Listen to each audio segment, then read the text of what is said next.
तो अभी हम सीखेंगे बैलेंस, ओपनिंग बैलेंस और क्लोजिंग बैलेंस, ठीक है ना, इसके बारे में सीखेंगे हम। देखो पहली बात तो बैलेंस का मतलब क्या होता है? बैलेंस का मतलब होता है बकाया, कि भाई कितना बैलेंस बाकी है मेरा, तुम्हारा इतना बैलेंस बाकी है। तो बैलेंस का मतलब होता है बकाया, कि भाई कितना बकाया है हमारा।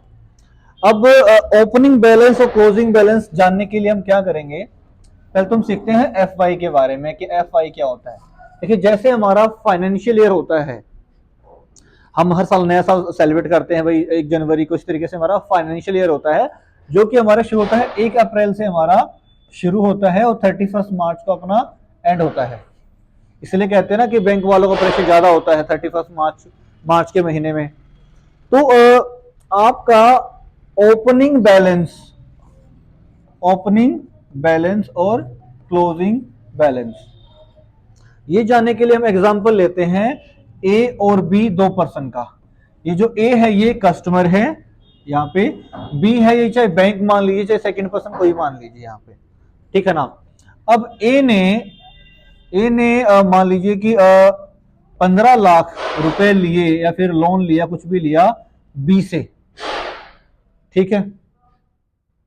और इसने अभी जो हमारा सेशन चल रहा है वो हमारा चल रहा है 2026-27 का। जो 27 है, 27 में हमारा अप्रैल स्टार्ट हो जाएगा, तो हमारे सेशन हो गया हमारा। तो 15 लाख रुपए का जो लोन लिया बैंक से ए ने 2026 में लिया। अब 15 लाख में से इन्होंने भरे हैं यहाँ पर 3 लाख। कितने भरे यहाँ पे? 3 लाख। तो 2026 में कितने भरे इन्होंने? 3 लाख इन्होंने यहाँ पे भरे हैं। कितने बचे बाकी? 12 लाख। तो 12 लाख जो बचे हैं वो अगले साल में चले जाएंगे, तो क्या हो गया? वो ओपनिंग बैलेंस हो गया, ठीक है ना। यहाँ पे साल के अकॉर्डिंग चलते हैं, ये सिर्फ मैंने एस्टिमेट एग्जांपल दिया है। अगर बैंकिंग में अगर आप जाएंगे तो इसमें इंटरेस्ट रेट लग के एग्जैक्ट नहीं होता कि आपने 3 लाख भरे हैं तो 15 लाख रहेंगे, ऐसा नहीं होता आपका।